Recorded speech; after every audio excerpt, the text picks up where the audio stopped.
So let us now see the recruitment process. As we have seen earlier, recruitment refers to the process of identifying and attracting job seekers so as to build a pool of qualified job applicants.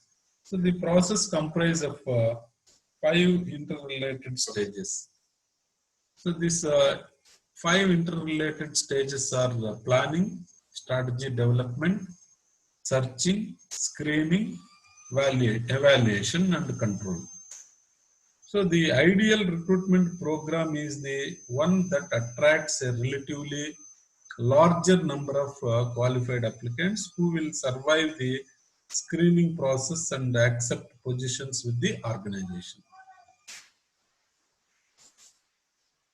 When off, so recruitment programs can miss the ideal in many ways by failing to attract an adequate applicant pool, by under or overselling the firm, or by inadequately screening applicants before they enter the selection process.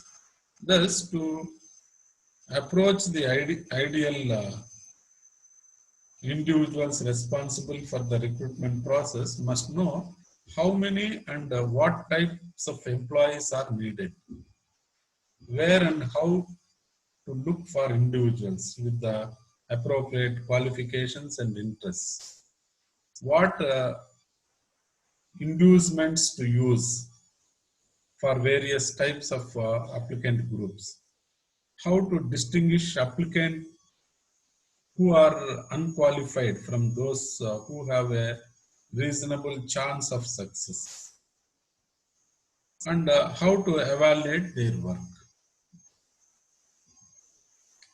So these are the five stages. Recruitment planning is the first stage. So the first stage in the recruitment process is planning. Planning involves the transaction of likely job vacancies and information about the nature of these jobs into a set of objectives or targets that specify the number type of applicants to be contacted. The number of contacts, here organizations nearly always plan to attract more applicants than they will hire. Some of those contacted will be uninterested, unqualified, or both.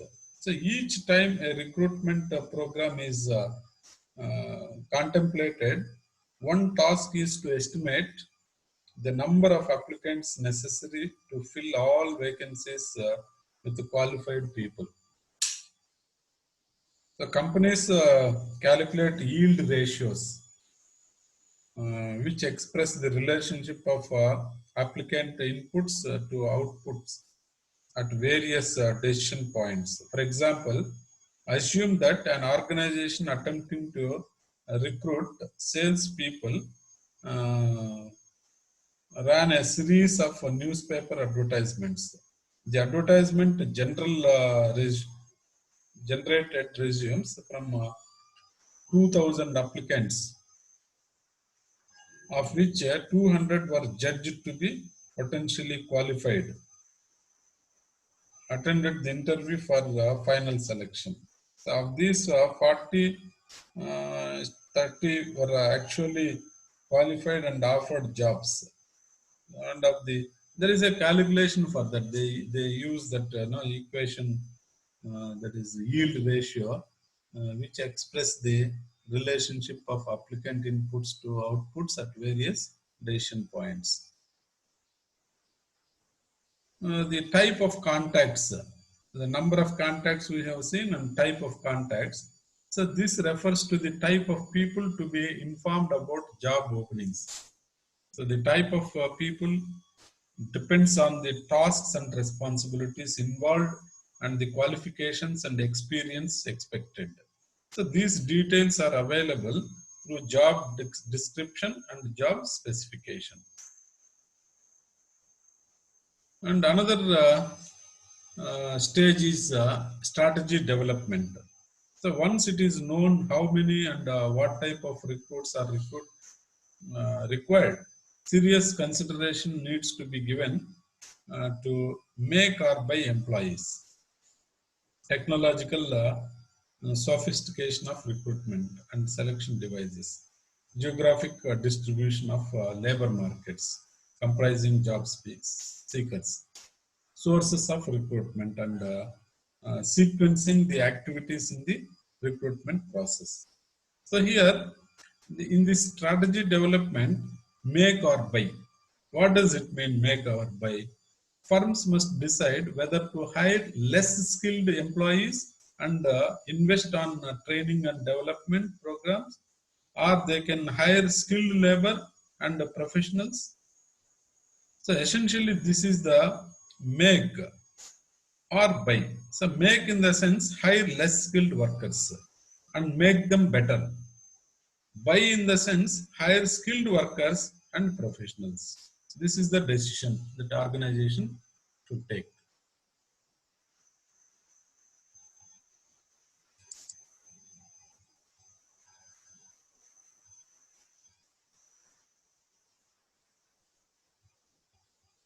So organization which hire skilled labor and professionals shall have to pay more for these employees.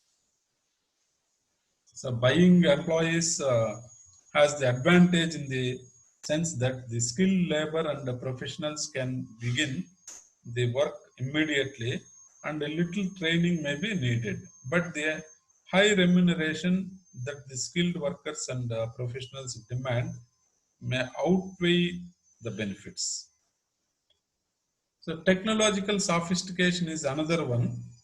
The second decision in strategy development relate to the methods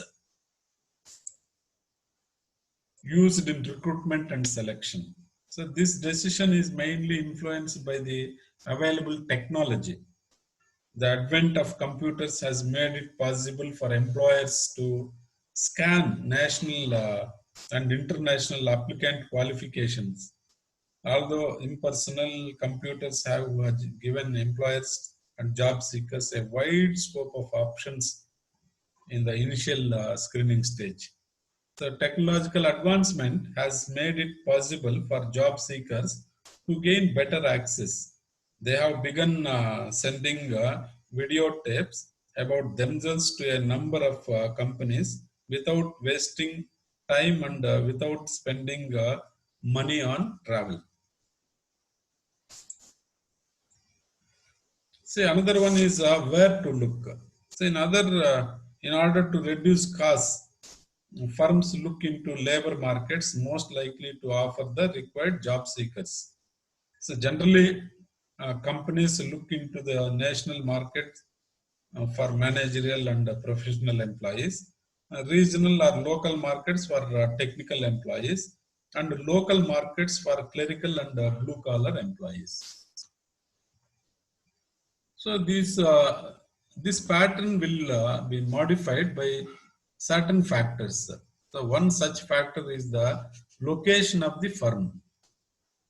A company located in a backward district like Bidar in Karnataka cannot confine itself to the local market for its requirement of managerial personnel. So, but the same company can depend on the local market if it were located in Bangalore. So still another consideration is the state of the labor market. So local shortage of blue collar employees compels companies to conduct regional recruiting campaign for these employees. So in the final analysis, organizations recruit where experience and circumstances dictate likely success. Reorganizing this, recognizing this. Many adopt an incremental strategy in which initial efforts are concentrated in regional or local labor markets and expanded only if these efforts fail to achieve the desired results. That is where to look. Then how to look is another stage in the strategy development. So how to look refers to the methods of sources of recruitment. So there are several sources and they may be broadly categorized into internal as well as external. These internal sources are present employees, employee referrals, former employees, previous applicants. This is internal sources. External sources are professional of or trade associations, advertisements, employment exchanges, campus recruitment, walk-ins and write-ins, consultants, contractors, displaced persons, then radio and television, then acquisitions and mergers, competitors, e-recruiting, all these are external sources. So these are internal and external sources of recruitment. So these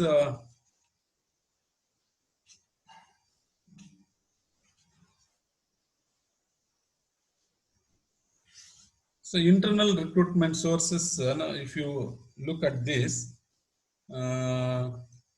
seeks applicants for positions from those who are currently employed.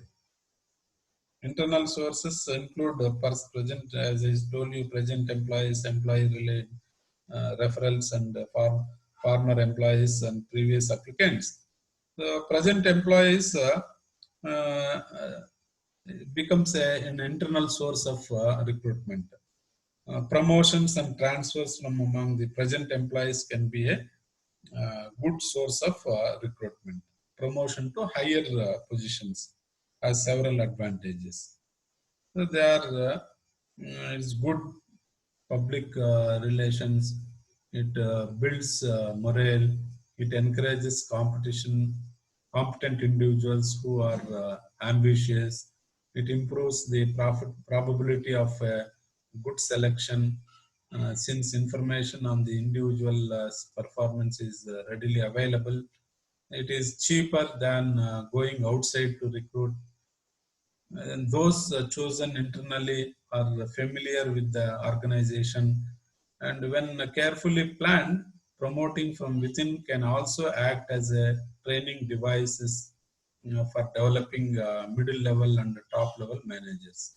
So however, promotion can be dysfunctional to the firm as the advantage of the hiring outsiders who may be better qualified and skilled is denied. So promotion also results in inbreeding, which is not good for the organization. The promotion to be effective requires using job posting, personal records, and skill banks. Job posting means notifying vacant positions by posting notices, circulating publications, or announcing at staff meetings and inviting employees to apply. So this practice is not followed for senior positions, which are generally filled with people hired from outside. The personal records are also useful to effect promotions. Examining personal records may help discover employees who are doing jobs below their educational qualifications or skilled levels. Then employee referrals is another internal source. So employee referrals can be a good source of recruitment. When employees recommend successful referrals, they are paid monetary incentives, which are called finder's fees. Because this employee referrals can be a good source of internal recruitment. So whoever finds these job seekers and recommend and refer, they get some incentives. So usually the present employees refer good candidates. Otherwise, it reflects on them. That's the advantage for the organization. So farmer employees is another internal source. These farmer employees are also an internal source. Some retired employees may be willing to come back to work on a part-time basis or may recommend someone who would be interested in working for the company. Sometimes people who have left the company for some reason or the other are willing to come back and work. So individuals who left for other jobs might be willing to come back for higher emoluments. So an advantage with this source is that the performance of these people is already known. So another is previous applicants. Although not truly an internal source, those who have previously applied for jobs can be contacted by mail, a quick and inexpensive way to fill an unexpected opening. Although walk-ins are likely to be more suitable for filling unskilled and semi-skilled jobs, some professional openings can be filled by applicants to previous jobs. So these are the internal sources of recruitment.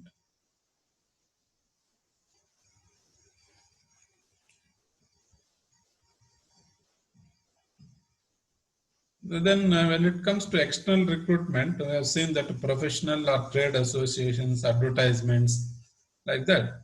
So many associations provide placement services for their members. So these services may consist of compiling job seekers lists and providing access to members during regional or national conventions. Further, many associations publish or sponsor trade journals or magazines for their members. So these publications often carry classified advertisements from employers interested in recruiting their members. So professional or trade associations are particularly useful for attracting highly educated, experienced or skilled personnel. Another advantage of this source is that recruiters can zero in on specific job seekers, especially for hard to fill technical posts. Advertisement is another external source. This constitutes a popular method of seeking recruits, as many recruiters prefer advertisements because of their wide reach.